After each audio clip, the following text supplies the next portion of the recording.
So a lot of you know that I'm obsessed with dark fiction, and that really came from my childhood when I started reading a lot of mystery novels, so things like Encyclopedia Brown and then on to Nancy Drew. And particularly I always loved mystery novels where there was a kid or a teenager who would go about solving a case with the help of the police. And I love the idea of an armchair detective, someone who isn't necessarily a police officer, who's able to get involved, find the clues and put it all together and solve the case. I've always been obsessed with those stories. And so when I became an adult, I discovered the true crime genre. And within there, I found a slice or a subgenre of that really speaks to me. And that is these true crime memoirs where you get a person who isn't necessarily a law officer, who in some way got obsessed with the case, got involved in it, and helped potentially to solve it. And so I want to share with you some of my recommendations and go down this crazy rabbit hole. I hope to one day solve a case myself. I know that's a crazy idea, but I definitely would like to do that. It's on my bucket list of all the crazy things. And again, if you love true crime or just want to come along with for the ride, let's get started. First, let's talk about I'll Be Gone in the Dark by Michelle McNamara. Now, I think a lot of you already know this one, but this follows a woman who became obsessed with the serial killer case of the Golden State Killer. He was horrible and prolific in the work that he did in Southern California. And for a long time, that case went cold and there was no perpetrator, no one was caught. And so they were obsessed with the case and were trying to track it down. And then I think this book really became popular because of the fact that the case broke recently around the time that the book was released. And so it really brought new attention to the book and the case and the woman who unfortunately died prematurely when the book was not finished yet. And so the last few chapters were put together by the editor, so it's a little bit incomplete. From a technical standpoint, I do find the narrative structure of this book a little bit frustrating just because you can definitely tell that the end wasn't properly finished. But in terms of a story that inspires an amateur detective, this one definitely takes the cake because it starts out with her describing being a young mother and just trying to carve out time to track down clues, how she spends time on the internet searching for things and looking things up, and she's using her child's crayons to write down information. And as a young mother myself, I can definitely relate to that because while you're in the throes of motherhood, it's very nice or exciting to get something else that is distracting, something else that is very not motherly involved in your life. And so I really found myself connecting with the first part of the story. From there, as I mentioned, the narrative gets a little bit murky, but the heart of the story, this woman's obsession, still rings very true. I've read other books that speak to her as an individual and really give praise to her dedication to this case. And so it's really a shame that she never got to see it through and never got to see the culprit get caught. But it makes for a really interesting story, and I can't help but put myself in her shoes and imagine just trying to piece everything together and what it would be like to be just on the verge of getting everything solved in your last moments of life. Next, let's talk about Chase Darkness with Me by Billy Jensen. And this is a great follow-up to I'll Be Gone in the Dark because it centers around the same case. So this is one of the detectives who worked alongside Michelle McNamara. So he makes references to her within this book. And so this individual is a true crime journalist. However, he goes about trying to solve these cases by pulling in help from social media. And so within the story, there is talk of the Golden State Killer once again, but essentially this entire book reads like a series of short stories where they're all true, but focusing on different cases. And specifically, the author focuses on cases that were solved through the help of individuals, people online on Facebook and other websites that help to crowdsource and come up with the answers to who was involved in these cases. So while this author is technically a professional within his field, I love this book because it is all about the power of the crowd. The idea is that if you have someone who has perpetrated a crime, if you have a picture of them from a security camera or a sketch, it's so important to get that information out there. And of course, people post it on news sites and all of that, but simply putting something on Facebook, which honestly, I think a lot more people check Facebook than the news these days, really has helped to bring other cases to light, to have other people get caught, because someone always knows someone who knows someone and they're like, oh, that looks like so-and-so. One of my favorite parts of this book is the ending where the author himself lays out different ways that someone like myself could help to solve cases and ways that they could volunteer in different forms, things like digitizing paper records and things like that for the police.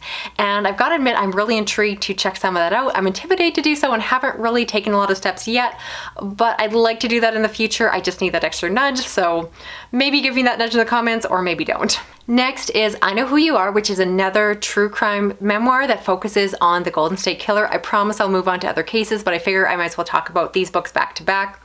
This follows an amateur genealogist who was responsible for using the DNA to solve the case and actually identify who the killer was.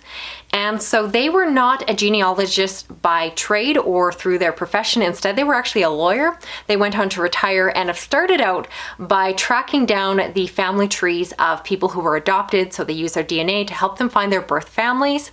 And so they did this volunteer work. And then eventually they got connected up with the police, who had this idea to use that same technology to track down serial killers using their DNA in the database. Now, this was all brand new at the time, and so there was no laws or legislation really in place.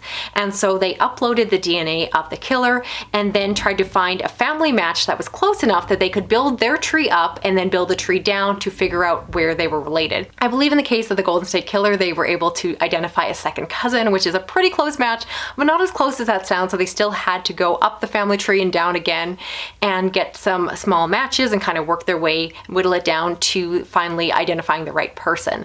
So I found the DNA part of this absolutely fascinating and incredible because of the fact, again, that this is someone who just learned how to do this. And immediately after finishing this true crime book, I was telling my husband that I had to learn how to do this, that I wanted to help out, I wanted to learn this, and he was just laughing at me, but I am fascinated by it, and I think it's just really interesting. It's very intricate work. Apparently it's very time consuming, and you have to make sure that all the records are correct, because as soon as someone puts false information into the database, it messes things up. There's also issues with someone being adopted, someone having a polygamous family can mess that up, or simply a time where someone has an affair. So the child may not actually match the DNA of the father, and they have to go and deal with all of that and kind of make adjustments to the tree accordingly. So things get really crazy really fast, but it was fascinating to read all that, and I was geeking out about genealogy in a way I never thought I would. So even if that sounds incredibly boring to you, please give it a try. It is so interesting when you actually get to hear how complicated the investigation was. And like I said, now I want to be an amateur genealogist on top of being an amateur sleuth. Next, let's talk about We Keep the Dead Close by Becky Cooper. And this is a story of a woman who is going to Harvard. She is in anthropology, and she is fascinated by this case of this young woman who also went to Harvard, also was in anthropology, and was murdered on campus. The murder was not solved, and so she has become obsessed with it. Around the campus, there are tons of rumors about what happened to this young woman. There's suggestions that maybe she had an affair with a prof, and that he killed her, but then he continued on to be a professor, and then there's other leads. There's some mystery around the way that her body was found, with some certain things that suggest perhaps a particular burial ritual that would have tied into anthropology. So it gets really fascinating in terms of setup. I will let you know, without saying too much, that this is a book that has conclusions, but the conclusions almost add more questions. And so it's not perhaps the most satisfying book, but I can definitely put myself in the shoes of a young woman like this. If there was a murder in my hometown and someone who was very similar to me, I'd find myself just being very fascinated by it and wanting to know more. The author spends a lot of time asking questions, interviewing people, and basically chasing all the various rumors. So there isn't a lot of fact in her investigation. Instead, it's a lot of he said, she said, which I think will turn off some readers. And on top of that, you also have a lot of conversations around the challenges of being a woman in Harvard at that time, because that was right when they were first allowing women to be part of the college. But there was definitely a lot of prejudice and sexism and different challenges going on. So they tie that into the case. Again, there is some conclusion, but the actual solving of the case had less to do with this author. So keep that all in mind. But again, it was definitely in my wheelhouse, so I enjoyed it, even if it wasn't the perfect book. Next, I do want to give a brief mention to Adnan's story, which is the memoir written by his cousin who is investigating his case. This, of course, is the book that came out after the explosion of the Serial podcast, which follows this crime where there was this young man who went to jail for life for the murder of his ex-girlfriend. And then this was picked up by a podcast through American Life, and it went viral online. I was someone who was obsessed with the case. It was my first podcast, and it was one of the few times in my adult life where I stopped reading because all I wanted to do was listen to the podcast. And then once I finished listening to it, I then proceeded to spend weeks online going through all the Reddit pages and just learning everything I possibly could about the case in order to try to draw my own conclusions. Now, I mentioned that this book is written from the perspective of Adnan's cousin, and so without a doubt, I want to pull up huge red flags that it's very clear that the author is heavily biased. And I have huge problems with the book because of that. I think the book in and of itself, the conclusions they make are heavily, heavily flawed. And I do have opinions in general about the case as a whole. But in terms of an exercise into amateur detective work, I find the whole serial podcast, everything that came around it, to be absolutely fascinating. And this book is just another piece to that puzzle where you get to see people who aren't necessarily actual law enforcement trying to draw their own conclusions, trying to figure out what they can and see if they can produce more evidence or different evidence to change the narrative of the case. Regardless how you feel about Adnan's innocence or guilt, I do think it's really fascinating, and for me it really opened my eyes to online detective work or online amateur sleuths, which I realize can be a super gray area. There's all sorts of nasty stuff going on where someone is doxing potential victims or perpetrators and breaching their rights, and I do think that that's all really gross, but I will admit that I'm still fascinated by it as a concept, and it's the reason that I haven't jumped into true crime detective work myself at this point, is that I don't want to step onto those people's toes. But I'll admit, I'm intrigued. I can see why people do it, and I do admit that I'm interested in doing it myself. I just would need to find a way to do it with a certain amount of ethics and keep up a moral code that would stop it from being really gross and dirty. But in terms of a case that exploded the internet and brought on such an obsession of the local public and the public around the world, this case is an interesting one for sure. Then let's talk about True Crime Addict by James Renner. This is a really iconic true crime memoir where we follow a journalist who writes a story of this woman who disappeared from campus. She disappeared without a trace, and her body to this day has never been found. And so he goes about trying to solve the case. He tries to interview everyone involved and draw his own conclusions. Now, this is a book that is heavily criticized for the fact that the author himself puts himself within the narrative, and that's also exactly what I like about it. So the title of this book really says it all. This man became a true crime addict. He became addicted to solving this case, and it really started to overcome his life. He talked about how it affected his family, the addictions that it led to, and just the challenges of that. And I do get that obsessive nature because I see it in myself, and it's something that I always have to keep in check. So I love that. I love how honest he makes himself. He makes himself a very unlikable protagonist to follow, even though it's a true crime piece. And it's a very gutsy thing to do. And I personally love that he puts it all out there. And he definitely isn't necessarily, again, the most ethical person in how he goes about this. You can tell that the family doesn't really want to talk about it, and he just doesn't necessarily have the support of the community. There's lots of conversations online. Some people hate him and this book. I recognize that, and I see why you're saying that. But again, if you really want a book that is going to encapsulate what it means to be addicted to true crime, I can't think of a better one to recommend. I thought it was fascinating, and I'm still obsessed with the case. I desperately wish I knew the answer. I have read and reread this book so many times thinking that if I just read it one more time, maybe the clues will come together and I'll finally get an answer, because this case is definitely one that haunts me. Next, let's talk about Murder in the Family, which centers around a woman who died at a young age of mysterious circumstances. Her children were very young, and their father told them that she died of an illness. However, when they became adults, they looked into the case more and realized that her death was very suspicious. This woman's husband was a diplomat, so they were away from Canada when this all happened, and so there was a lot of legal complications that came with that. And so now as adults, they are trying to figure out what happened to their mother, and the more that they investigate, the more it definitely looks like their father killed their mother, and they just simply do not necessarily have the proof. And so we follow them as adults as they question their father, they look into the evidence, they interview and talk to those that were around at the time, the adults there. They look at all the medical information and try to piece it all together. This is a book where there isn't a perfect ending that is tied up in a bow. The author leaves you with some questions because that is real life, but I think this book works in the way that they present enough evidence that you can reasonably draw some pretty good conclusions based off of that. And it's just one of the most unsettling stories you can imagine, because I can't help but put myself into their shoes and just try to comprehend how you would feel if you believed your own father killed your mother.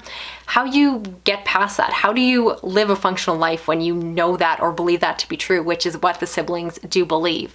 And it's a really dark story, but a fascinating one. And again, I loved seeing how all the evidence was pulled together and it just was a crazy, crazy case that I highly recommend. I don't see this true crime book being recommended enough.